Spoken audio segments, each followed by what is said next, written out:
Bismillahirrahmanirrahim. Sahabat-sahabat, selamat datang ke kajian Suluk Online gelombang ke-11 pertemuan ke-13. Mari kita berdoa menghadapkan wajah hati kita sejenak kepada Allah Ta'ala dengan khusyuk dan dengan penuh kerendahan diri, karena tanpa bimbingannya kita tidak bisa apa-apa. Tanpa ilmunya kita tetap tenggelam dalam kebodohan dalam hidup, dalam kegelapan. Yang paling kita takutkan adalah seperti yang dinyatakan dalam Al-Quran, ada orang yang merasa sudah berbuat terbaik, sudah merasa berbuat kebaikan, mungkin kesuksesan dalam kehidupan, tapi di mata Allah Ta'ala itu tidak ada apa-apanya.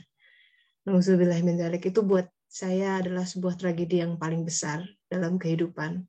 Ketika kita menyangka dalam hidup sudah berbuat yang terbaik, tapi ternyata di hadapan Allah Ta'ala itu bagai debu yang tertiup angin. Karena apa? Karena tidak ikhlas. Karena kita melaksanakan itu bukan karena Dia, Allah Ta'ala. Sehingga masa depan kita terancam, karena kehidupan ini bukan kehidupan satu-satunya. Nanti kita akan lihat, agama menuntun bahwa kehidupan dunia ini bukan kehidupan satu-satunya.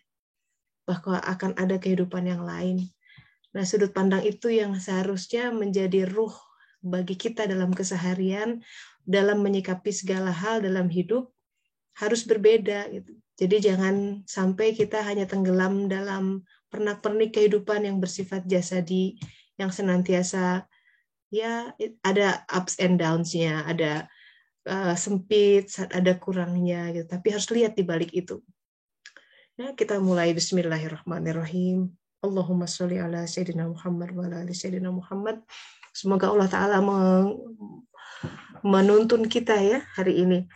Sahabat-sahabat, kita sudah masuk ke episode Musa di Tanah Madian. Ya, sebagai rekap, ya, kisah Musa adalah sebuah kisah suluk. Kisah Musa adalah sebuah kisah perjalanan seseorang yang mencari Allah Ta'ala. Di setiap penggalnya ada simbol-simbol yang bernilai abadi. Apa itu simbol Mesir, ya, kemakmuran, itu masih bisa diambil, ditarik ke kehidupan kontemporer saat ini. Makanya piramidnya juga dipertahankan sampai sekarang masih ada tuh. Peradaban 4.000 tahun yang lalu. Jarang sekali kan sisa-sisa peradaban yang masih ada. Karena kisah Mesir berulang-ulang di dalam Al-Quran. Ini salah satu kisah yang fenomenal gitu ya. Jadi kisah Musa adalah kisah tentang seorang hamba yang mencari Tuhan. Dan itu dimulai dari kehidupannya yang tidak mulus ya. Sejak bayi, coba bayangkan, dihanyutkan ke dalam kehidupan yang lain gitu. Sebenarnya kita pun sejak awal sudah masuk dalam takdirnya. Ada rel kehidupan yang inevitably kita semua, kalau kita lihat ke belakang, oh iya ya, sudah ada relnya gitu. Buat seorang Musa itu adalah hal yang terbaik ketika berada dalam cengkeraman kerajaan Fir'aun. Di situ dia memang harus tumbuh bersama dengan Merneptah, yang nanti kita kenal sebagai Fir'aun yang akan berhadapan face to face dengan Musa. Nah, kita masuk dulu ke penggal di mana Musa ada di Tanah Madian. Pertemuan sebelumnya kita sudah sampai kepada sebuah dialog dalam surat Al-Qasas ya, bahwa Musa di Tanah Madian itu bertemu dengan Syuaib alaihissalam yang kemudian itu menjadi pembimbing spiritualnya, begitulah ya. Di situ dia taken kontrak tuh. Kamu bersama aku ya, bekerja 8-10 tahun. Itu usia suluk tuh. Kalau suluknya benar, 8-10 tahun bertemu diri, gitulah kira-kira. Mencapai tujuan suluk yang kedua. Jadi tujuan suluk tuh ada 3. Tujuan suluk pertama adalah mencapai mutaharun awal. Jadi orang harus kembali kepada fitrahnya. Kalau bulan itu kembali ke purnama, full moon. Tidak ada gelap-gelap sedikit pun. Itu mutaharun awal. Kemudian tujuan kedua adalah untuk menemukan diri, dan tujuan terakhir adalah menjadi hamba-hamba yang didekatkan. Sepenggal tentang kisah Musa di Madian, ini kita berhenti sejenak di sini karena ada hal-hal yang penting untuk kita cermati ya. Jadi Musa di situ berhenti di sebuah sumur. Sumurnya masih ada sampai sekarang kalau di Google tuh sumur Madian katanya ya. Jadi mirip-mirip seperti ini. Jadi ada lubang ditumpuki oleh batu-batu gitu ya, bebatuan. Pada saat itu yang ngambil air tidak mudah ya, harus satu persatu ngember gitu. Dan waktu itu kan dua gadis yang Musa lihat itu kesulitan untuk mengambil air. Pertama lubangnya kecil, terus orang yang ngambil sekitar situ banyak, rata-rata laki-laki. Yang laki-laki lebih sigap, lebih tenaganya kuat. Jadi, udah daripada desek-desekan sama laki-laki gitu kan, tunggu aja sampai yang lain selesai. Ternyata Musa aware ya melihat itu nih, kasihan nih dua perempuan ini. Akhirnya dia turun tangan, bantu si perempuan itu ngambilin airnya. Nah, peristiwa itu, sahabat-sahabat, the act of kindness, satu titik itu tuh disorot Allah Ta'ala. Gara-gara itu, Musa kemudian menarik hati salah seorang perempuan, ternyata anaknya Nabi Syuaib. Dan gara-gara kebaikan itulah dia diperkenalkan kepada bapaknya, yang kemudian ternyata seorang nabi, dan kemudian menjadi pemandunya. Nah, kita zoom in sejenak ke sini tentang simbolis, ya, semua simbol tentang sumur. Sumur itu beda dengan air sumur dan air sungai itu berbeda ya. Air sumur itu air tanah, ya kan? Kalau air sungai dia ya keluar dari mata air terus kemudian turun dari pegunungan. Sumur itu adalah sebuah lambang dari menggali bumi diri. Air itu adalah lambang pengetahuan. Makanya surga itu suka digambarkan sebagai, dalam surga itu ada sungai-sungai mengalir, itu adalah sungai pengetahuan yang mengalir terus. Jadi setiap saat ada pengetahuan baru. Kalau kata siapa tuh, Lause apa ya, Lause kalau nggak salah, you can never walk at the same river twice gitu. Jadi kalau kita jalan melintas sungai, si kaki yang kita pijak, air yang kita menerpa kaki kita beda satu detik dengan satu detik kemudian dan satu detik yang lalu, karena dia selalu fresh, dia akan selalu mengalir. Aliran ilmu ilahiyah kehidupan juga seperti itu sebenarnya, sahabat-sahabat. Setiap detik itu kita berada, bahkan setiap saat ya, mungkin sepersekian detik kita berada dalam sebuah ciptaan yang baru. Cuma karena ilusinya besar ya, kita juga tidak sanggup, kalau mata ini tidak sanggup melihatnya bahwa kita senantiasa dalam sebuah ciptaan yang baru. Adalah ilusi kita yang mengatakan bahwa wah ini go back to Monday again tuh kayaknya lama, waktu berlalu gitu ya. Kayaknya gini-gini aja hidup, padahal enggak gitu. Tidak ada yang statis, semua bergerak secara dinamis. Karena sesuatu yang statis secara fisika saja, kalau atom berhenti bergerak, itu dalam suhu minus sekian derajat Kelvin, hancur struktur itu. Gitu. Jadi semua memang harus bergerak. Ya, itu natur penciptaan, natur alam, itu semua harus bergerak. And by definition, suluk adalah gerak. Jadi harus move on, gitu. Nggak bisa di satu tempat itu aja. You cannot dwell in one place and said, aduh dulu kan aku begitu, ya iya dulu, sekarang kan udah beda lagi, gitu. Jadi itu harus ada mentalitas, ya udah move on aja. Sekarang adalah sekarang, berbeda dengan 5 tahun yang lalu, berbeda dengan bulan yang lalu, berbeda dengan tahun yang lalu. Kita harus selalu menjadi anak sang zaman yang mengikuti aliran dengan sukacita gitu ya. Karena kalau tidak begitu ya kita akan berada dalam neraka kehidupan sendiri yang sebenarnya kita setting gitu. Sebenarnya kita bisa keluar dari itu. Nah, makanya simbol sumur ini penting. Jadi seorang salik, seorang pencari Tuhan, dalam titik tertentu dia akan menemukan sumur kehidupan. Di mana di situ setelah dia susah payah menggali bumi dirinya, ya, mengikuti semua takdir ilahiyah, sebab akibat, mesti kerja mungkin, ada yang mesti kuliah, mesti S3 barangkali ya, apapun itu yang dihadirkan di semestanya, mungkin ada yang ngurus anak, anaknya tambah lagi dan lain sebagainya, ada yang sambil sakit gitu barangkali. Itu adalah elemen-elemen menggali bumi sebenarnya, di mana raga kita didesain sedemikian rupa, dan sesuai dengan raga itu juga ada pasangan-pasangannya, yaitu ya alam semesta kita. Itu adalah bumi, bagian dari bumi kita.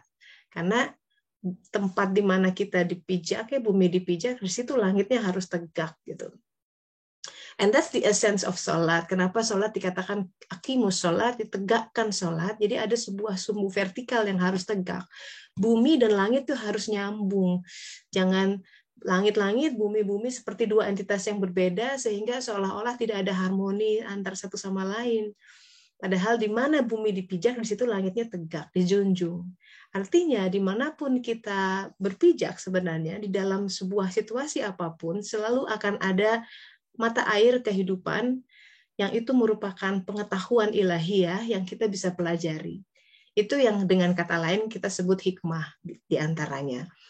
Nah, hikmahnya apa ya? Hikmahnya apa ya? Gitu. Nah, orang-orang yang bertakwa itu diajari terus tentang hikmah ini, gitu. Selalu diajari. Itu sebuah kepuasan yang tak ada duanya, gitu. Makanya ini masih kaitan dengan saum. Kenapa saum itu penting untuk membangun ketakwaan? Ketakwaan itu dibangun dengan iman. Iman itu you have to take the leap of faith. Faith itu adalah iman. Kebanyakan gaib. And that is about believing gitu. Kalau misalkan sesuatu yang nampak, kita tidak sebut itu sebagai iman biasanya, you just simply see it gitu. Tapi iman tuh hati kita yang main. Dia ada kok gitu. Walaupun mata kita tidak melihatnya, saya yakin Tuhan ada gitu. Nah, itu iman. Walaupun mata kita tidak melihatnya, saya yakin malaikat juga ada membantu Tuhan mengurus alam semesta ini. Itu iman gitu. Nah, jadi ada satu penggal di mana pengetahuan fitriyah kita mulai muncul dan kita mulai merasakan itu. Secara gamblangnya, konkretnya seperti ini. Ada penggal ya, episode dalam hidup kita. Setelah kita bersusah payah tuh, karena ini episode bertemu sumur, Musa bertemu sumur, itu setelah turning point in life. Ketika kehidupannya dijungkir balikan dari seorang one of the prince in Egypt gitu ya, yang hidup dalam lingkungan istana yang penuh dengan fasilitas duniawi, tiba-tiba dibalikkan, harus luntang-lantung sekian hari, melempuh perjalanan 400 lebih kilometer ke arah Madian. Nah, di situ kemudian dia mulai berpikir, saya tuh sebenarnya siapa? Udah mulai ada tuh rasa-rasa, saya pindah gitu, pekerjaan, ini Nah, itu pengetahuan fitriyah yang dirembeskan setetes demi setetes ke dalam hati kita. Sebuah kesegaran yang memang harus ditebus dengan perjalanan menempuh suatu padang kehidupan, kesulitan tertentu. Dengan kata lain, sahabat-sahabat, jika kita menolak kesulitan kehidupan, sama dengan kita juga akan menolak anugerah yang ada. Karena Allah itu ketika memberi kita kesulitan, itu sebenarnya dia mau memberi kita oleh-oleh yang besar. And then pertanyaannya tentu, kenapa mesti kesulitan dulu? Kenapa nggak langsung aja? The problem is hijab hati itu. Jadi sesuatu yang dia berikan tuh murni ya, suci. Tapi hati kita masih bercampur dengan ria, ujub, sombong, musyrik, ya, masih mempersekutukan Allah, jadi masih mendua gitu. Cinta kepada Allah, tapi cinta juga kepada jabatan. Cinta kepada Allah, tapi cinta juga kepada... Jadi masih belok-belok gitu, dia murnikan dulu.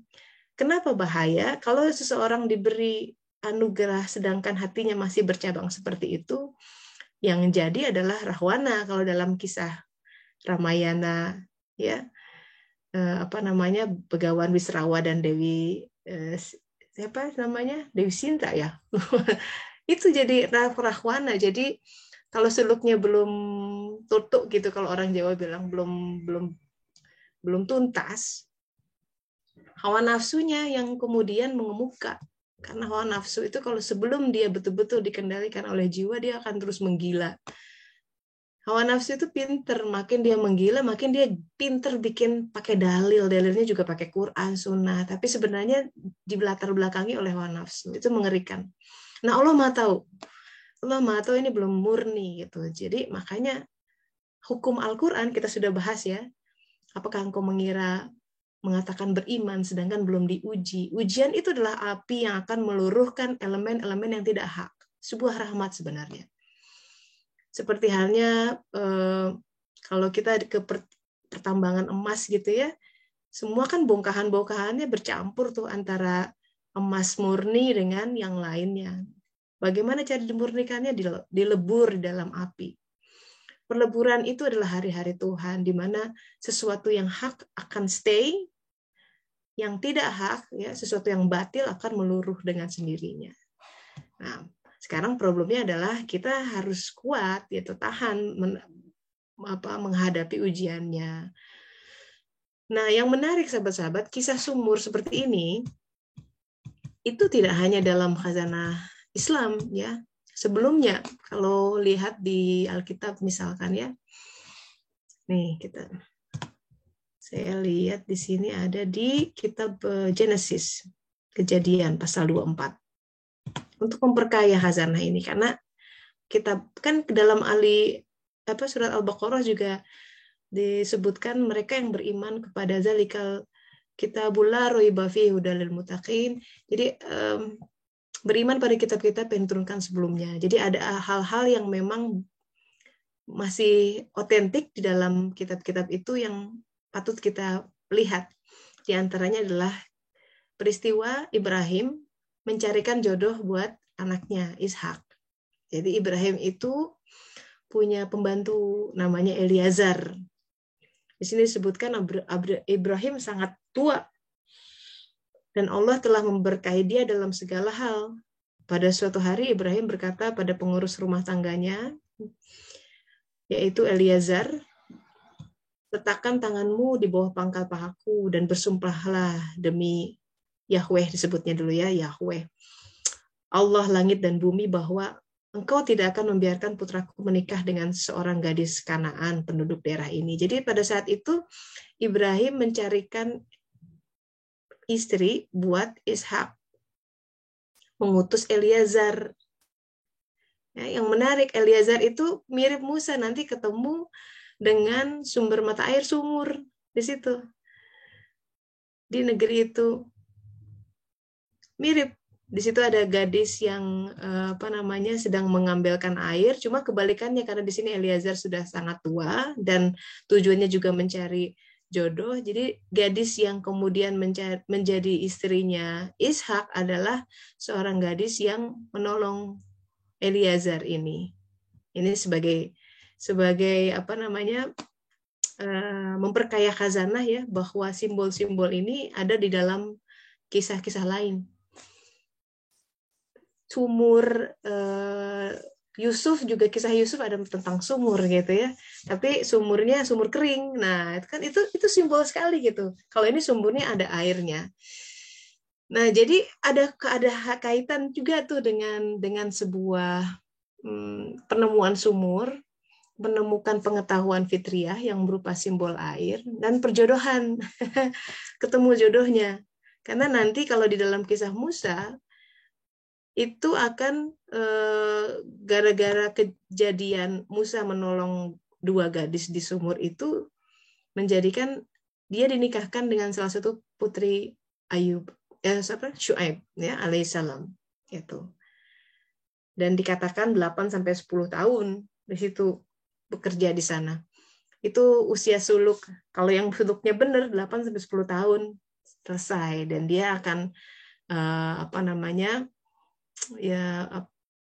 fungsi mursyid di sini selesai dan dia akan menemukan guru sejati di dalam dirinya, begitulah kira-kira. Nah, yang menarik tentang kesumuran itu, pengetahuan fitriah, dikatakan begini dalam sejarah itu. Ada 2 perempuan yang ditawarkan kepada Musa. Lalu ditanya mau yang mana gitu. Terus ada yang riwayat mengatakan terserah engkau saja, kata Musa gitu. Tapi di situ sebenarnya ada yang mengatakan juga Musa sudah mengenali yang mana sebenarnya yang jadi istrinya gitu. Nah, pengenalan itu terkait dengan pengetahuan fitriah itu ya. Jadi jodoh itu ya kita mengenalinya. Tapi ada hal yang berbeda nih antara pengenalan rasa dari laki-laki dan rasa dari perempuan. Kenapa berbeda? Karena kita beda arah ciptaan gitu. Kalau kita lihat sejarah Adam dan Hawa, Hawa itu diciptakan dari tulang rusuknya Adam. So it's part of Adam. Jadi kalau saya gambarkan dalam sebuah gambaran sederhana ini di gambar ini ada kalau heart gitu besar. So Hawa is a piece of puzzle. Kalau ada lagu kan begitu, you are the piece of the puzzle I need gitu.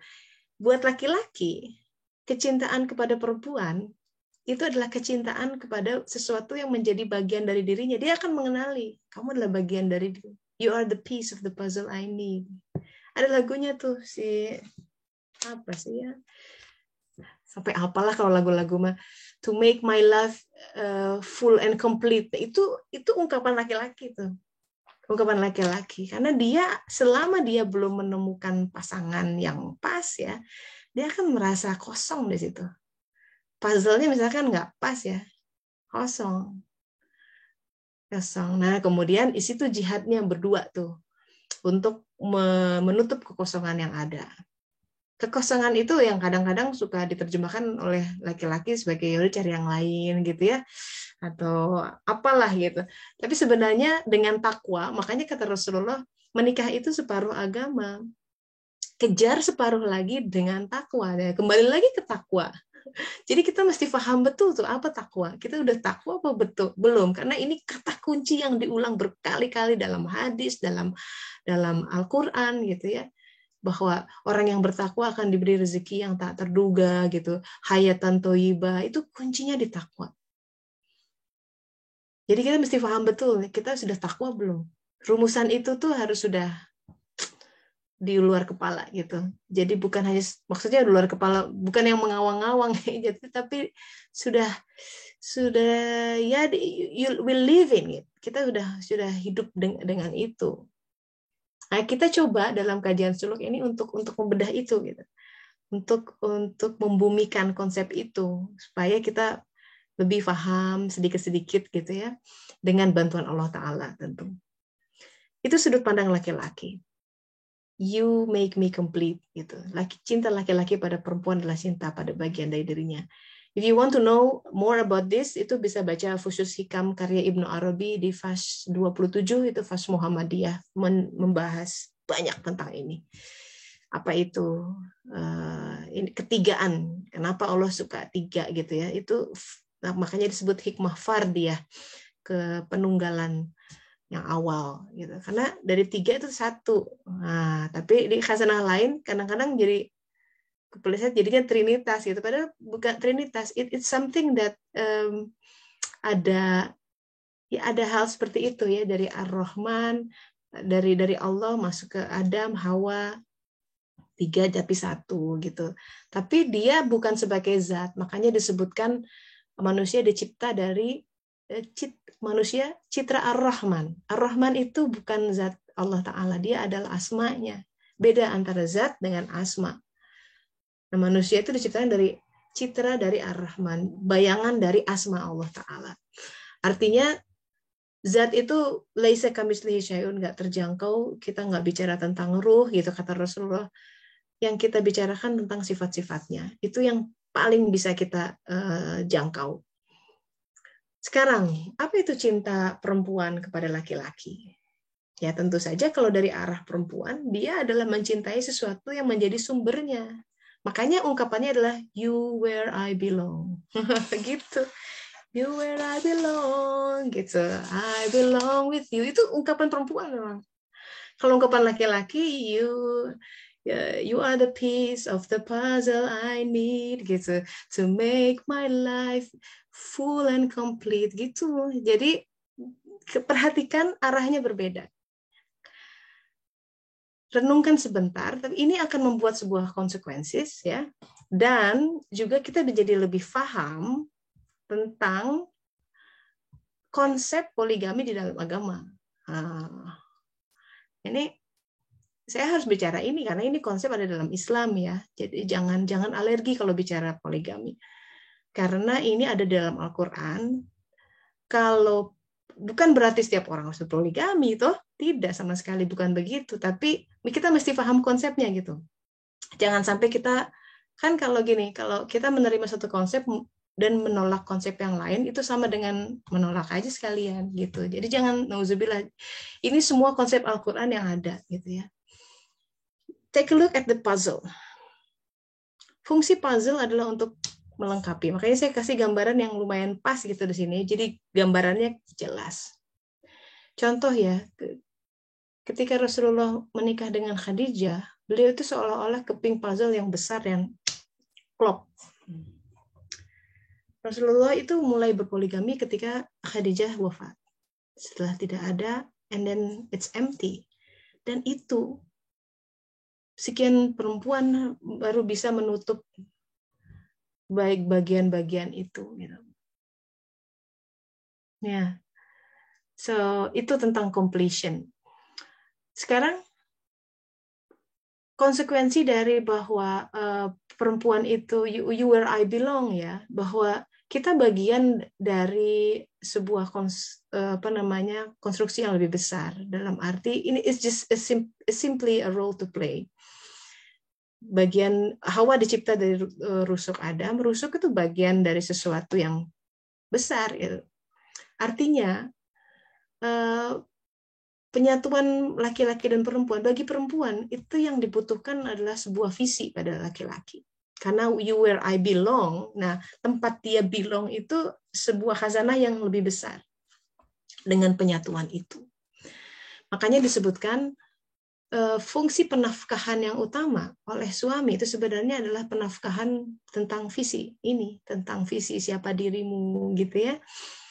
Kembali ke kejatian diri gitu.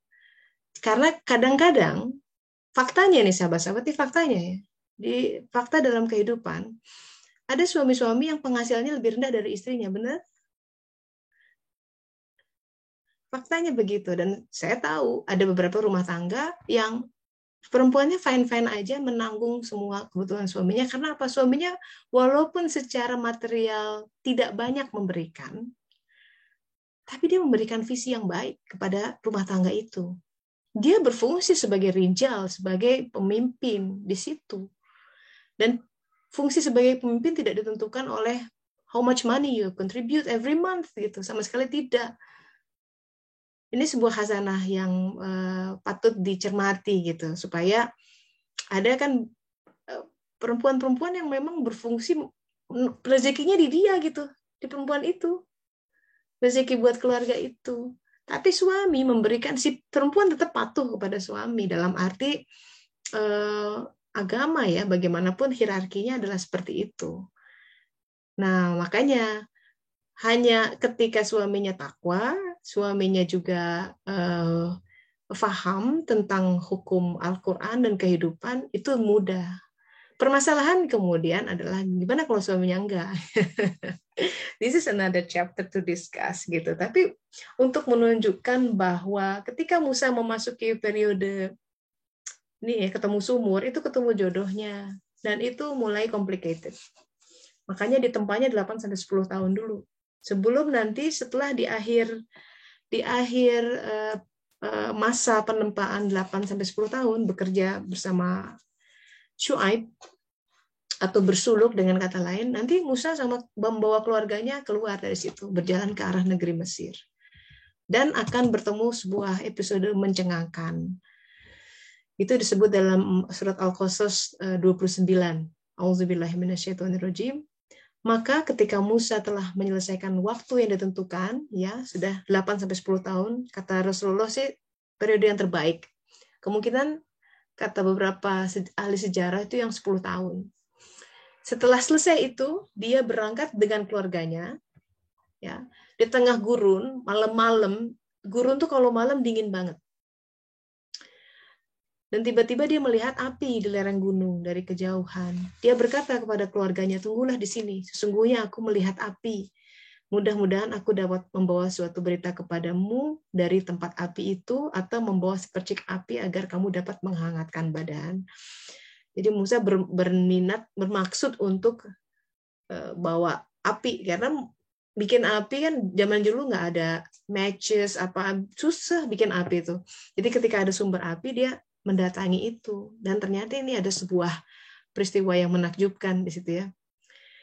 Di kitab lain disebutkan burning bushes, tapi bukan bush, itu nggak akurat sebenarnya, is burning tree, karena bush sama tree tidak sama. It's a burning tree, pohon yang menyala api. Ada pohon yang menyala api gitu, kayak terbakar seperti itu. Ini ayat berikutnya, masih surat yang sama, Al-Qasas ayat 30. Ini ada kata-kata Allah Ta'ala yang sangat-sangat intimate gitu buat seorang pencari ya. Auzubillahi minasyaitonirrajim. Falamma ataha nudiya min syati. Ketika Musa sampai ke tempat api itu, dia diseru dari pinggir sebelah kanan lembah. Nah nih, every detail perhatikan. Kenapa kanan? Kenapa nggak kiri? Kenapa bentuknya lembah? Kenapa nggak di gunung? Itu ada sesuatu. Ya, aspek tangan kanan nanti berkaitan dengan aspek akhirat gitu. Kalau tangan kiri berkaitan dengan dunia, biasanya gitu. Makanya kalau ini ambil dengan tangan kananmu gitu ya. Kan maksudnya bukan sekedar kesopanan saja, tapi ambil sesuatu tuh harus mempertimbangkan aspek akhiratnya gitu. Jangan ambil pakai tangan kiri, jangan sekedar mengajarkan ke anak kiri itu jelek gitu, bukan sesempit itu. Gimana kalau dia kidal nulis sama tangan kiri, apa jelek? Ya enggak juga kan, ada memang otaknya bekerja seperti itu, bahwa dia bisanya kidal gitu. Tapi harus menjelaskan kepada anak aspek kiri itu maknanya tuh apa gitu kan. Maknanya apa. Kiri itu keduniawian, kanan akhirat. Jadi ambil sesuatu itu harus mempertimbangkan aspek akhiratnya. Kita menerima sesuatu dengan tangan kanan, memberi dengan tangan kanan. Jadi aspek akhiratnya dipertimbangkan. Jadi jangan dunia terus begitu ya. Itu sebelah kanan lembah. Nah, ini kata-kata Allah Ta'ala.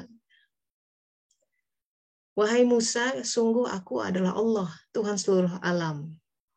Dari pohon itu ada suara, ya Musa, ini anallah. Oh, itu kalimatnya akrab banget ya. Allah langsung, bukan Rob. Ini anallah ya. Dia sebagai Allah itu dengan Rob, ada jenjang tuh di situ. Ma'rifatullah, ma'rifatul Rabb. Ma'rifatullah itu jenjang berikutnya. Makanya dulu alastu birabbikum itu masih awal, soalnya ketika kita di alam alastu dulu, perjanjiannya kan di hadapan Allah Ta'ala. Alastu birabbikum, am I not your Lord? Dia memakai kata Rob, bukan am I not Allah. Belum, karena harus kenal dulu. Iya, katanya kan kita membalas dulu dengan pengetahuan akal fitriah kita membalas qala bala syahidna. Ya, you are our Lord gitu. And then dimasukkan kepada episode keterlupaan gitu, amnesia sesaat. Masuk si jiwa yang sudah testify, dia sudah punya pengetahuan alastu birabbikum, masuk ke jasad, jasadnya masih berupa janin dalam kandungan 120 hari itu. Peristiwa 120 hari ditiup sama ruh masuk ke sana.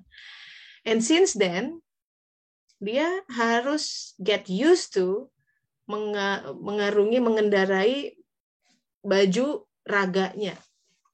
Ketika lahir, dia nggak bisa ngomong menggunakan lowong bayi, nggak bisa ngomongnya begitu ya. Di situ fungsi orang tua. Makanya kata Rasulullah, orang tuanya yang membuat dia Yahudi, Majusi, Nasrani. Fungsi apa ya? Maksudnya sifat-sifat yang diturunkan dari orang tua. Apakah dia sanggup mempertahankan fitrahnya? Ya, walaupun nggak 100% gitu ya, tapi majority itu tidak mudah. Nah, di sini Allah menyebut ini, ya Musa, Allah Rabbul Alamin, Rabbul Tuhan semesta alam. Nah, cerita ini sahabat-sahabat diulang, tapi di surat lain. Kita lihat nih, surat Toha. Kita lihat ya versi lainnya, sampai diulang. Dan apakah telah sampai kepadamu kisah Musa? Gitu. Sampai diulang, itu pertanyaan. Ketika dia melihat api, ini peristiwa di bukit tadi ya. Lalu ia berkata kepada keluarganya, tinggallah kamu di sini, sesungguhnya aku melihat api. Mudah-mudahan aku dapat membawa sedikit nyala api kepadamu, atau aku akan mendapat petunjuk di tempat api itu. Maka ketika dia mendatanginya, dia dipanggil, ada suara Allah Ta'ala, wahai Musa, sungguh aku adalah Tuhanmu. Nah, di sini dilengkapi nih, sesuatu yang tidak ada di surat Al-Qasas. Jadi setelah menyapa, itu ada perintah lain. Sebuah perintah, lepaskan kedua terompahmu. Alas kakinya dibuka. Karena sesungguhnya engkau berada di lembah yang suci, tua. Jadi ini kenapa masuk masjid dibuka alas kaki juga. Karena kita di masjid sedang audiensi sama Allah Ta'ala, bertemu dengan Allah Ta'ala. Musa kan nggak tahu bahwa Allah akan hadir di situ. Maka Allah bilang, lepaskan kedua terompahmu. Ini alas kaki juga simbol gitu ya. Yang kanan dan kiri dua-duanya dilepas. Sesuatu yang jadi pijakan kita. Bahkan ketika bertemu Tuhan, itu jiwa raga lepas. No entity. Mati gitu. Jadi lepas semua. Lepas. Sebuah fana yang absolut. Itu sebuah pertemuan liqa Allah. Sebuah pertemuan yang dinanti oleh pencari dia yang sejati. Karena nggak ada yang bisa memuaskan dahaga dari sebuah pertemuan. Nggak ada yang, nothing compares to that gitu. Kasih surga ya, makanya ada riwayat begitu. Suatu saat penduduk manusia itu dibagi, jadi yang takut neraka mana, banyak gitu ya. Yang mencari surga banyak gitu, bukan. Orang masuk neraka ada yang diproses dulu kan sebelum masuk surga, ada yang di surga senang-senang. Tapi ada segelintir orang yang bengong. Kenapa kamu mau bengong gitu, kira-kira begitu ya. Dia kelompok orang yang nggak takut neraka. Surga juga biasa-biasa aja buat mereka tuh ternyata. Terus ditanya, kamu maunya apa dong kalau gitu, surga nggak alluring gitu buat kamu, biasa aja. Lah kami kan mencari Allah. Mana Allah? Jadi buat dia surga itu bukan itu gitu. Aku mencari dia. Aku ingin ketemu Allah gitu. Yang mana Allah? Surga kan bukan Allah. Itu mencinta itu ya memang tidak akan tenang hatinya sebelum ketemu yang dia cintai. Gitu. Nah, ini sebuah pertemuan. Makanya suruh lepaskan kedua terompahmu karena sesungguhnya engkau berada dalam lembah yang suci, tua. Dan aku telah memilih engkau, maka dengarkan apa yang akan diwahyukan kepadamu. Ini juga kalimat ini. Orang-orang yang bertobat, sahabat-sahabat, itu orang yang Allah pilih. It's the chosen one. Karena kaidahnya dia yang duluan melihat, dia yang duluan merindu. Maka timbullah rindu di hati orang itu. Dia yang duluan mencinta, maka timbullah cinta di hati orang itu.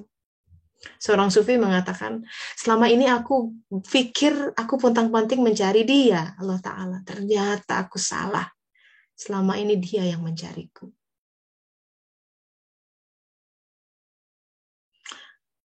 Ya.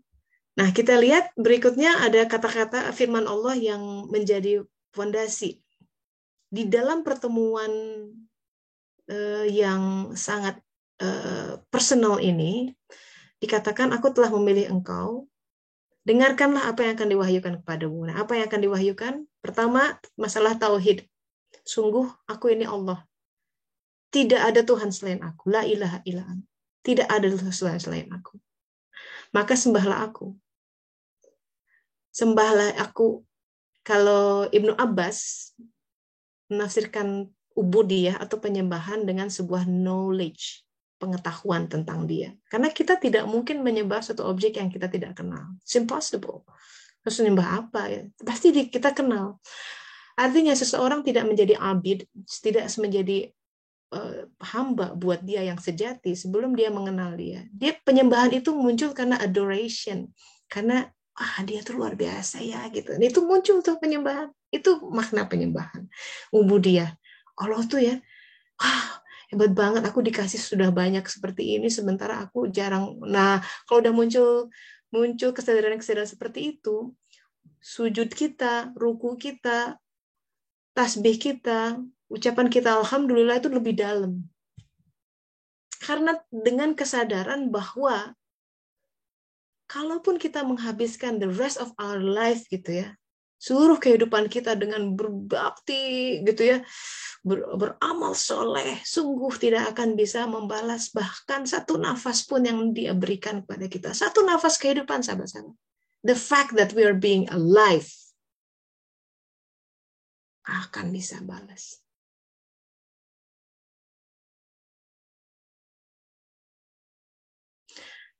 And with that realization, maka kita alhamdulillahnya tuh dalam banget.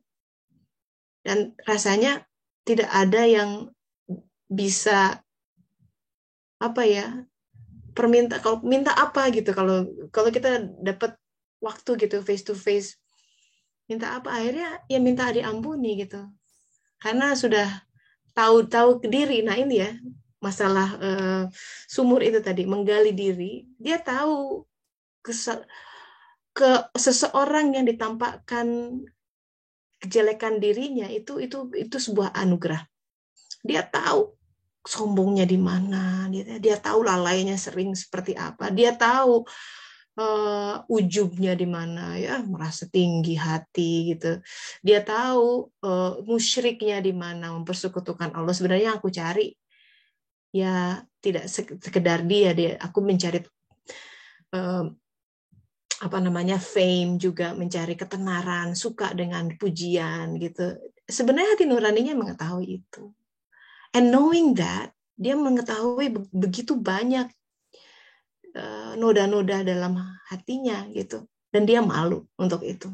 Untuk sekedar meminta yang lain. Jadi permintaannya cuma satu, mohon ampuni hamba, ampuni. Astagfirullah. Makanya istighfarnya banyak, dan pengetahuan tentang dosa itu, and by the way, the meaning, saya baca satu pengetahuan lagi tentang the meaning of sin gitu, and then that completely makes sense to me gitu ya, bahwa secara akar kata, secara bahasa, sin itu, dosa itu sesuatu yang tidak akurat. Jadi kalau manah tuh nggak bull's eyes, nggak pas di tengah. Sesuatu yang dilakukan tidak akurat, melenceng, nah itu disebut by definition dosa. Jadi sesuatu yang kita lakukan agak melenceng gitu, nggak pas. Ya kayak kita lah, kalau kita punya asisten rumah tangga atau di kantor punya personal assistant atau apa, dia melakukan sesuatu yang nggak pas, precisely dengan apa yang kita ingin lakukan, ya kan? Kita kasih instruksi nih, aku pengen kamu bikin surat gini atau apalah. Nggak pas, itu kan kita ngedumel tuh sebenarnya, ada kesel. Ngebayangkan Allah betapa sabarnya melihat kita nggak pas gitu ya, sholat nggak pas gitu ya, sholat tapi ngelamun sana sini. Sementara kita berhadap-hadapan, kita aja kalau ngobrol sama pasangan terus dia masih lihat handphone sana sini, itu udah kesel gitu ya, simpen dulu. Kalau ngobrol ya ngobrol gitu, pasang face to face. Nah kita sholat kayak sambil ngeliat-liat handphonenya nggak ada di sini, tapi di in our mind gitu. Bibir baca baca doa Bismillahirrahmanirrahim, tiba-tiba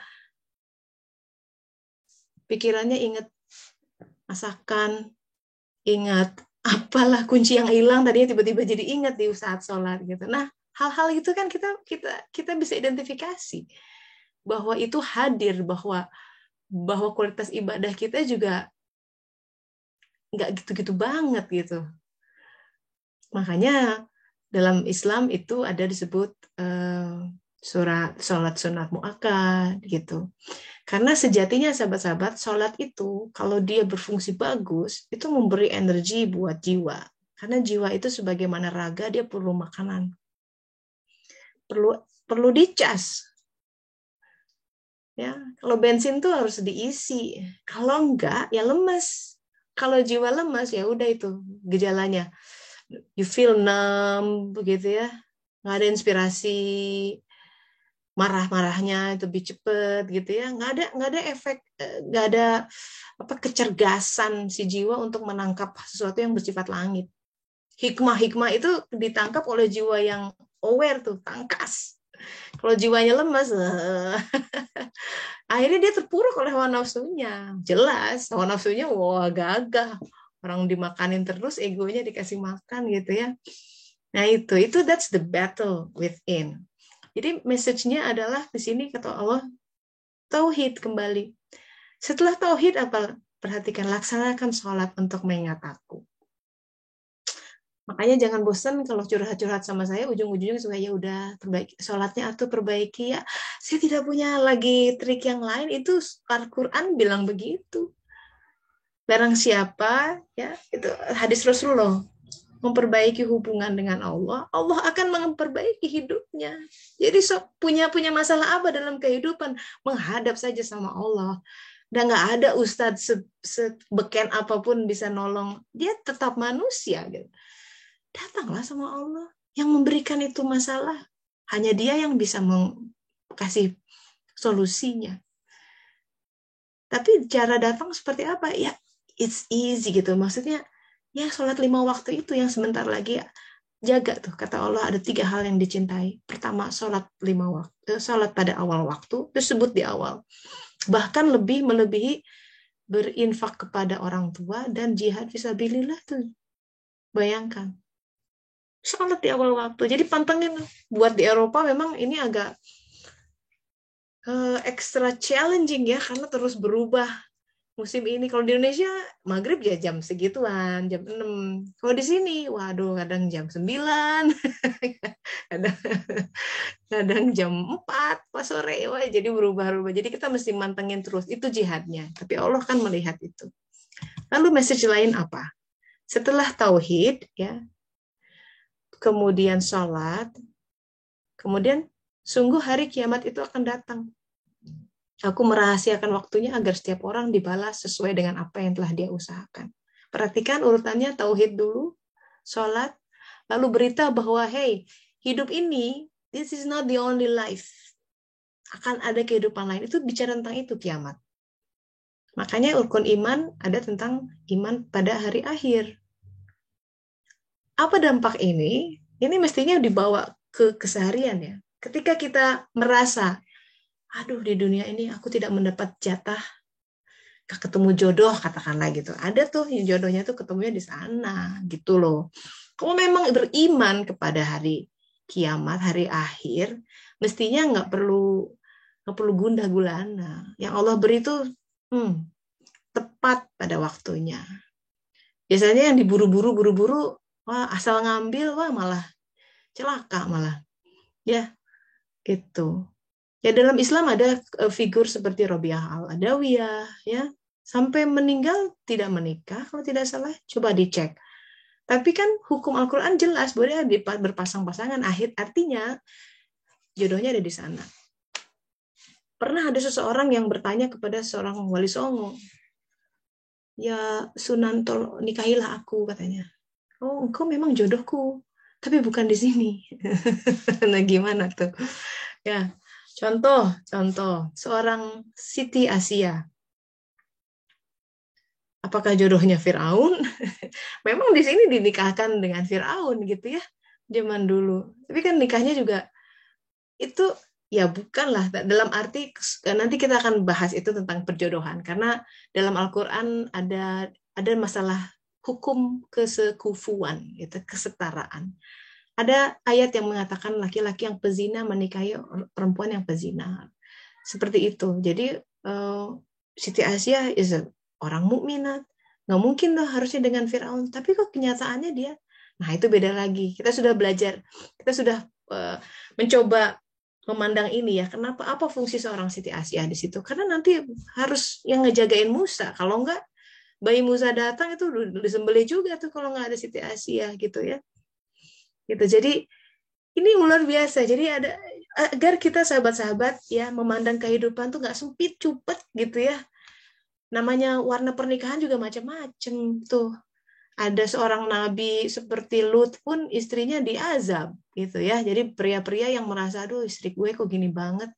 Ya udah sabar aja ya. Nabi Lut juga sabar, Nabi Nuh juga sabar, istrinya seperti itu. Ya sama, Siti Asia juga sabar suaminya dikasih kayak begitu gitu.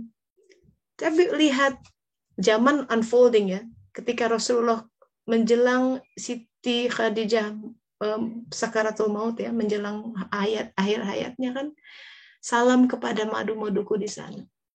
Di situ reveal ada sebuah konsep bahwa Siti Asia dinikahkan di alam sana tuh jodohnya sama insan tertinggi Rasulullah Muhammad SAW. Coba bayangkan. Jadi Allah kan fair gitu loh. Nah ini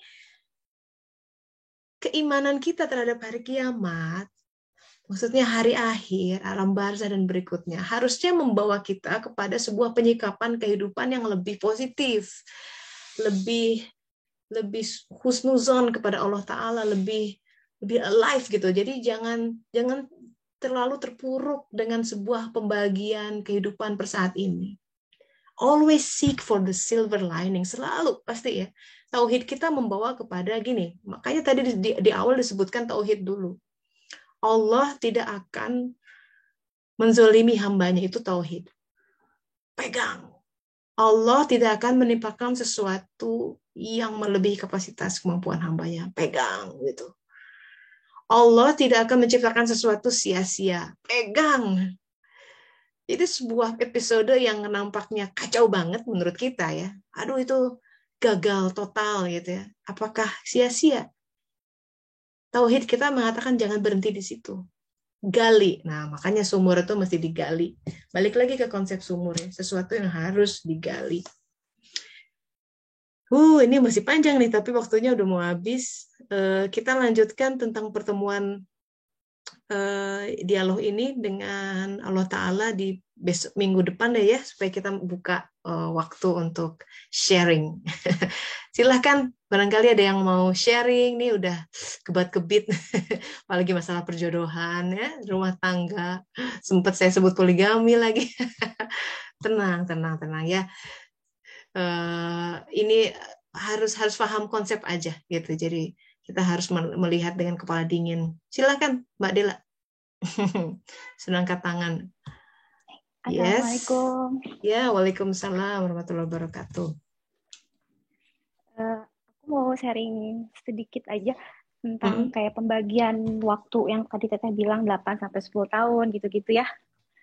Kayaknya Teteh waktu itu pernah bilang di kajian sebelum-sebelumnya tentang hal itu, dan itu sempat jadi bahan perenungan aku sih, tentang hal itu gitu, di mana 10 tahun pertama aku ada di mana, 10 tahun kedua di mana, dan 10 tahun ketiga ada di mana gitu-gitu. Terus? Nah, jadi kan aku 10 tahun pertama itu, aku kan terlahir kembar ya Teh.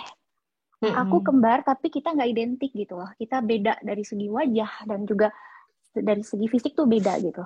Nah, waktu aku lahir kembar itu, mama sama papa itu masih tinggal di rumah mamahnya papa. Tapi beda rumah gitu, kayak pavilionnya gitu lah. Nah, begitu aku lahir, aku tuh diurus sama nenek, sama mamahnya papa. Dan mama papa ngurus adikku yang kembar gitu. Hal itu jadi pertanyaan terbesar aku, kenapa gitu loh? Karena 7 tahun pertama pernikahan mereka masih tinggal di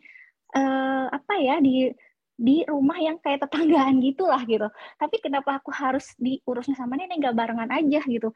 Namanya kalau rumahnya masih deketan gitu mah ya, mama mungkin bisa ya ngurus dua gitu loh.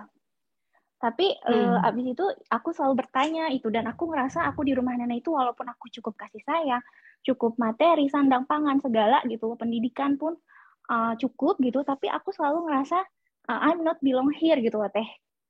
Itu kan mama papa aku di sana gitu, kenapa aku ada di sini gitu. Dan di rumah nenek itu ya aku kayak anak putri raja lah, segala sesuatu tuh selalu tersedia terus, selalu dilayanin dari A sampai Z-nya gitu-gitu. Itu selalu bikin aku bertanya. Nah, udah gitu waktu aku umur 7 tahun, mama papa pindah ke Bandung karena papa pindah kerja gitu lah. Nah, dari situ kan aku mikir kok mama papa aku pergi tanpa aku gitu ya. Terus udah gitu, terus mama sama papa suka nengok ke rumah nenek, bawain aku buku-buku, dan buku-bukunya itu benar-benar yang buku nggak ada lah di kota aku tinggal itu gitu loh. Oh ya, aku tinggal waktu itu di kota kecil di Cianjur Teh gitu. Nah, terus udah gitu, buku-bukunya tuh yang benar-benar apa ya namanya, kayak out of the box gitulah gitu. Jadi kayak yang cerita tentang di luar negeri, cerita tentang di pokoknya segala sesuatu yang buat aku keren banget gitu. Sudah gitu dari situ bikin aku berpikir gitu, kayaknya aku bukan di sini dan aku nggak bahagia walaupun misalkan nenek aku sayang banget sama aku diajarin macam-macam gitu. Tapi kayak nggak di sini gitu. Sampai akhirnya waktu aku usia 10 tahun, aku yang bilang sendiri sama nenek aku kalau aku mau tinggal di rumah mama papa gitu sama adik-adik aku gitu. Dari situ emang terjadi kayak gempar gitulah gitu. Kenapa gitu-gitu, dan ke saudara-saudara yang lain kayak kakak-kakak papa tuh bilang nanti mami sedih, kan aku panggilnya ke nenek itu mami gitu, nanti mami sedih gini-gini, tapi aku pengen sama mama papa, itu mama papa aku gitu ya. Jadi akhirnya aku pindahlah ke Bandung di usia mau 11 tahun ya kalau nggak salah. Waktu itu aku kelas 5 kalau nggak salah, kelas 5 SD aku pindah ke Bandung. Aku sekolah di sekolah yang sama dengan adik kembar aku, dan dari situ dulu kan aku memang walaupun dari jauh ya, dari ke mama itu aku sangat idolain dia gitu, karena mama itu cantik terus modis gitu loh, pokoknya di mataku dia tuh keren banget gitu. Dan apa ya namanya, nah aku pengen seperti dia gitu. Nah begitu aku tinggal sama mama, ternyata aku nggak bisa memahami apa ya cara mencintainya mama gitu teh, karena mama aku tuh termasuk pertama dominan, yang kedua dia mengatur semua teman-teman kita, dia yang nentuin, kemudian aku harus sama adik-adik tuh harus tes apa, belajar apa gitu, dia yang nentuin gitu. Dan dia tuh kayak punya visi misi sampai berpuluh-puluh tahun ke depan, mungkin ya 10 tahun, yang dimana aku sama nenek tuh dibebasin aku mau jadi apa, mau gimana gitu-gitu, yang penting aku bahagia gitu kan.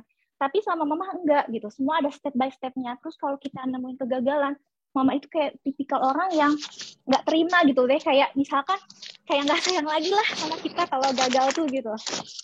Maaf Teh Dela, tetesannya nggak ada loh. Oh gitu, kemana ya? Tetesannya bener nggak ya, nggak ada tetesannya. Teh Dela putus, punten nanti mau dilanjutkan. dipotong. Oh iya, menuhun pisan udah dikasih tahu. Iya, aku tapi ini masih tahu, tetap sambil jalan-jalan. Ini tetap recording, jadi tetap nanti tetesan insya Allah masih ada ininya apa Jadi salinannya. gimana baiknya Teh Lin? Sebentar, Tetesa bilang ya? Iya kan nunggu. Iya nanti dilanjut ya. Oke.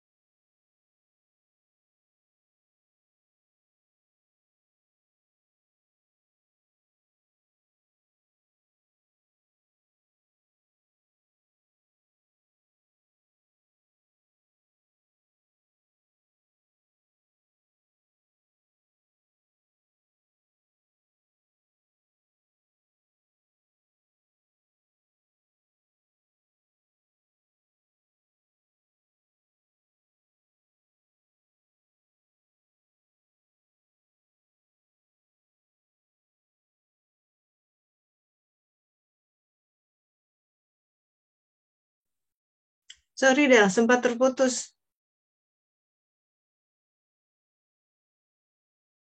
Ya, Iya, silakan. Udah balik lagi. Sorry ya. Ya, bagi yang di Makassar sudah memasuk maghrib, silakan ya menghargai waktu Allah Taala. Silakan sahabat-sahabat. Sorry Del, tadi gimana? Tadi sampai ke kamu tinggal di rumah yang berbeda. Of course you start to feel like, oh, aku nggak sama orang tuaku gitu. How does that make you feel? Cuman nanya aja ya waktu kecil kenapa aku di situ gitu.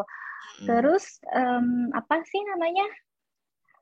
Jadi aku waktu usia berapa ya, 10 tahun aku mulai mengungkapkan keinginan aku pengen sama mama dan papa. Mama udah di Bandung waktu aku umur 7 tahun gitu. Sudah gitu akhirnya kita pindah, aku yang pindah ikut mama papa.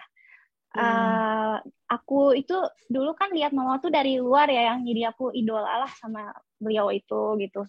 Apa namanya, pengen kayak dia gitu. Terus begitu tinggal sama mama di usia itu, aku tahu gitu. Jadi aku mulai sedikit demi sedikit mengenal mama aku. Ternyata mama aku orangnya dominan. Dia mengatur segala hal hidupnya anak-anaknya, juga hidupnya papaku gitu loh ya. Jadi kayak misalkan aku sama adik-adik itu berteman itu dipilihin sama mama. sekolah mama yang pilihin, jurusan juga mama yang pilihin gitu. Terus yang paling penting aturan di rumah adalah bahwa kita dalam bersikap itu harus menjaga harga diri kita dan kita nggak boleh bergaul dengan sembarang orang gitu. Pada saat itu aku kan umurnya 11 lah ya, 11 sampai usia 16 itu kan. Jadi fase 10 tahun kedua nih, beda ya? Iya beda teh, bener-bener kayak neraka juga sih ya. Karena kayak didikannya nenek dan mama itu bener-bener beda banget ya? Banget. Nenek itu dia your description is kayak neraka, berarti nggak nyaman gitu. Semua nggak nyaman. Tapi tight. aku sayang mama dan aku ingin aku ingin menjadi anak kebanggaannya dia gitu loh teh. Jadi aku lakuin semua yang dia sukain gitu. Sampai akhirnya di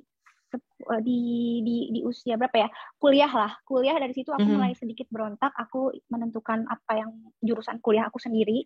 Mama waktu itu pengennya aku jurusannya kayak dokter gigi atau universitas pertanian lah di IPB gitu. Aku nggak mau, aku maunya pasti berat tuh. Biasanya selalu nurut mama, tiba-tiba berani berontak. Gimana kok berat bisa? Banget, malah lebih berat lagi dan lebih kayak lebih di neraka lagi. Itu usia berapa tuh mulai rebel? Kuliah ya, terakhir SMA mungkin 16-17 tahun gitu, 17 tahun kali ya. Jadi udah mau masuki window ketiga tuh ya, 2 window awal 16 tahun kan? Iya. Masuk nah, itu. Itu kan aku nentuin itu. Kenapa? Tapi karena aku ngerasa apa gives you strength gitu? Kok bisa berani gitu? Sebelumnya kan nurut terus. What change? Karena aku ngerasa menggambar itu kayak melepas stres aku ya. Maksudnya kan mama tuh selalu aku harus A, B, C gitu kan ya. Tapi dengan menggambar aku kayak bisa jadi diri sendiri gitu loh teh. Jadi aku kayak ada di dunia aku gitu. Makanya aku kayaknya kalau itu diambil juga sama mama kayak mungkin yaudah deh aku gak punya alasan lagi buat hidup gitu loh teh. Jadi that's your last piece gitu ya. Gitu. Kalau itu juga diaturin gitu. udah aku gak punya apa-apa lagi. Oke. Itu terus akhirnya habis itu aku masuk, tapi mama tuh masih baik ya teh, dia masih anterin aku ke kampus itu, terus udah gitu dia lihat teman-temannya, terus mama tuh yang bilang, lihat tuh teman-teman kamu di jurusan seni ini kayak gini, masa depan suram semuanya katanya, karena mereka celananya bolong-bolong, rambutnya gimbal-gimbal. Iya betul. Iya. Pokoknya aku dimarahin sepanjang di mobil gitu-gitu tuh ya. Apa sih namanya, karena mama itu dia independent woman ya teh, jadi dia tuh nyetir kemana-mana, semua anak-anaknya tuh walaupun dia yang nentuin, dia yang anterin gitu setiap kegiatan kita gitu. Nah udah gitu begitu masuk universitas itu kan ceweknya sedikit ya, dia perempuannya cuma ada 3 apa 4 gitu satu angkatan, temennya laki-laki semua. Itu mama benar-benar ngekat teman-teman aku nggak boleh ke rumah. Udah gitu kalau aku ada tugas itu mama selalu bilang cari sendiri aja uangnya gitu loh ya. Sampai akhirnya papa bantuin diam-diam tuh dengan kasih aku proyekkan kerjaan di kantornya dia gitu-gitulah. Terus udah gitu juga pernah ada yang suka sama aku gitu, tuh ditolak mentah-mentah sama mama. Kemudian nenek juga kan waktu itu masih hidup, dia tuh khawatir ya karena aku juga pakaian aku pada saat itu adalah pakaian yang buat nenek tuh mengkhawatirkan gitu. Akhirnya nenek datengin laki-laki untuk kayak semacam biar aku PDKT sama dia, datang ke rumah. Tapi di situ penentang paling utamanya adalah mama. Kata mama, laki-laki itu nggak cocok buat kamu katanya. Aku nggak tahu kenapa, padahal laki-laki itu pertama alim, kedua udah kerja, ketiga ganteng juga sih kalau lihat-lihat gitu. Tapi memang waktu ngobrol nggak nyambung teh, bukan nggak nyambung sama aku karena dia tuh kan udah tua ya teh. Jadi kayaknya teh ya udah kamu kalau mau jadi istri aku akan jamin kamu lah gitu loh ya. Nah aku nggak suka digituin gitu loh ya. Sampai aku menyadari hal itu tuh pas aku bawa suami aku sekarang. Suami aku tuh dulu umurnya lebih muda dari aku. Nggak punya kerjaan karena kita lulus bareng-bareng, cara perempuan lebih cepat dapat kerja kan teh daripada laki-laki. Tapi mama tuh setuju dan aku ngerti apa sih yang bikin mama setuju gitu. Sampai aku mikir oh mungkin mama matre ya karena apa sih namanya suami aku yang sekarang tuh lumayan orang berada gitu kata aku. Tapi ternyata begitu aku di Perancis ya teh, aku potong aja, begitu aku di Perancis aku kayaknya menyadari kenapa, karena perjalanan aku dengan suami aku menikah ini, kita kan datang ke Perancis itu bukan mencari kehidupan yang lebih baik, dalam arti malah kita ninggalin di zona nyaman bareng sama keluarga gitu. Di sini kita memulai segala sesuatu dari nol gitu. Beda dengan tujuan beberapa teman aku yang nikah dengan orang bule mau jadi lebih baik kan, kalau kita enggak gitu. Dan ternyata aku jalanin sama suami aku, dia tuh kayak apa ya namanya, kayak aku tuh kan dari kecil pemimpi ya teh, aku maunya ini itulah ya, pokoknya aku mewarisi sifat mamah yang pengen A B C gitu loh. Dan suami aku tipikal orang yang mendukung dan saling melengkapi gitu. Terus aku cerita sama mama, terus mama bilang, ya alasan mama boleh kamu nikah sama dia itu karena mama tahu banget karakter kamu gimana. Yang kedua juga support system, kamu harus membangun support system diri kamu sama suami kamu dan juga sama keluarga besar, karena nikah itu bukan kamu sama dia aja, tapi semua keluarga besar dua itu harus disatuin gitu. Itulah teh. Jadi ya udah sekarang 10 tahun terakhir saat ini tuh ya aku sama suami aku kayak gitu. Cuman ya memang itu banyak belajar dan bikin aku menyadari bahwa setiap yang Allah kasih ke kita itu ternyata untuk kita belajar atau latihan untuk kehidupan selanjutnya sih, aku simpulkan, dan aku sangat mensyukuri gitu loh. Kalau dulu marah benci sama mama, bahkan aku sempat kenapa sih mama tuh nggak cinta sama aku, nggak sayang sama aku gitu loh. Apalagi aku lihat mamahnya suami aku yang dia tuh kayak nenek aku gitu loh ya, ke anaknya tuh yang support gitu. Sedangkan mama tuh enggak gitu. Apalagi setelah aku ambil jurusan yang dia nggak suka, kayak aku tuh ya serah lo deh, kalau mau punya tugas juga cari aja sendiri uangnya atau apanya gitu. Tapi waktu nikah sih dia support banget ya teh. Dia waktu nikah sama suami aku pertama kali aku ngerasa wah mamaku ternyata support dalam hidup aku gitu. Dan dia menyelenggarakan pesta pernikahan yang cukup besar, megah dan meriah, dan tamunya juga tamu teman-teman mamah gitu. Teman aku mah paling cuma 10 gitu loh, yang aku gak kenal semua gitu loh. Jadi ya udah deh. Kebayang, iya. Wow. Ya, itu perjalanan hidup ya. Di situ Della berusaha berikhtiar membaca kitab perjalanan diri. Itu penting tuh, melihat. Makanya kan anjuran coba tuh, karena Al-Quran sudah ada coding 8-10 tahun. Coba lihat kehidupan kita periode 8-10 tahun. Apa saja warna-warna yang sudah berubah gitu ya. Di situ harus ketemu polanya. Seperti yang Della katakan, salah satunya diantaranya adalah dulu di periode kedua misalkan ya usia 16 tahun aku masih kesel tuh kalau digituin, tapi ternyata 10 tahun kemudian baru kelihatan kebaikan dari apa yang diproses di saat itu. Nah, hal-hal seperti itu patut dan wajib dibaca ya, sebagai bagian dari penggalian sumur tuh. Nanti bicara tentang sumur sih ya, namanya gali sumur tuh ya nggak cuma sekali 2 kali nyangkul sampai wah berpeluh. Pernah nggak gali sumur? Nggak pernah kan? Sama. Enggak. Tapi kebayang capeknya gitu loh. Gali tuh sampai yang berpeluh gitu. Berpeluh sampai menemukan airnya gitu. Air tuh hikmah. Jadi kesegaran yang ini maksudnya gitu ya. Tapi kita harus menemukan sesuatu yang toyib, sahabat-sahabat ya. Istilah toyib itu tidak hanya untuk makanan. Dan itu adalah Al-Quran tuh, halal dan toyib. Toyib itu adalah sebuah kesesuaian. Sesuatu yang sesuai sama kita. Karena dalam Al-Quran dikatakan laki-laki yang toyib untuk perempuan yang toyib. Itu bukan tentang makanan tuh. Tapi diterjemahkannya adalah laki-laki yang baik buat perempuan yang baik. Tapi kata Al-Qurannya toyib gitu. Ada kesesuaian. Nah kadang-kadang orang tua tuh punya indera lain karena udah berusia, punya pengalaman gitu ya Del ya. Ibu bisa melihat ini mah nggak cocok buat kamu gitu ya. Ada gitunya gitu. Dia akan punya senses gitu untuk melihat mana yang cocok apa enggak. Bisa bener, bisa enggak. Alhamdulillah pada kasusnya Della pas gitu loh. Pas. Jadi sesuatu yang toib kita harus mengenali sahabat-sahabat. Ya, yang toib itu saya ngerjain ini gitu ya. Yang toib masalah makanan tuh ya. Toib tuh misalkan yang satu adik saya, dia bisa makan nasi padang segunung gini, kuat. Saya makan segitu langsung ambruk karena kekenyangan. Nggak toyib buat saya, harus setengah porsinya gitu. Nah, hal seperti itu harus dilihat ya. Yang toyib buat kita pakai baju apa sih? Apa mesti yang branded gitu? Mana nanti apa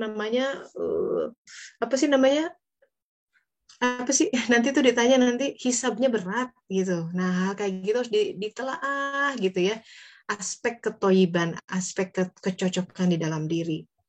Nah itu untuk menggali sumur Itu makna sumur nanti. Semoga sahabat-sahabat kita menemukan sumur itu, di mana di sumur itu air pengetahuannya ada, ya, dalam rangka perjalanan hidup. Dan di sumur itu tak jauh dari situ jodohnya ada. Jodoh apapun ya. Kalau udah nikah, jodoh itu berbentuk sebuah pekerjaan, sebuah kerja bersama, sebuah lingkungan, apapun, ada sesuatu yang pas yang Allah datangkan ke kita, yang itu lebih pas gitu, komunikasi yang lebih pas gitu ya, gaya hal-hal yang memperlengkapi kehidupan kita sehingga kita lebih nyaman dalam berjalan. Itu diantaranya. So the message is jangan duakan dia, karena itu tauhid itu menjadi dasar, ya. Jangan sakiti hatinya dengan mencela kehidupan atau mengeluhkan takdir semata-mata kita belum paham saja tentang ikhwal kebaikan yang banyak yang ada di situ. Bersabar sambil menunggu, kita istighfar banyak-banyak dengan semua gemuruh hati yang masih ada, yang kita pahami ada. Alhamdulillah. Begitu sahabat-sahabat, walaupun sempat terputus, semoga bisa direkam nanti ya ini. Terima kasih buat sharingnya Dela, juga yang lain. Terima kasih untuk partisipasinya, silaturahminya. Semoga bermanfaat. Kita tutup sama-sama dengan doa akhir majelis. Subhanaka Allahumma wa bihamdika asyhadu an la ilaha illa anta astaghfiruka wa atubu ilaik. Alhamdulillahirabbil alamin. Terima kasih, selamat melanjutkan kegiatan. Selamat Assalamualaikum warahmatullahi wabarakatuh. Waalaikumsalam warahmatullahi wabarakatuh.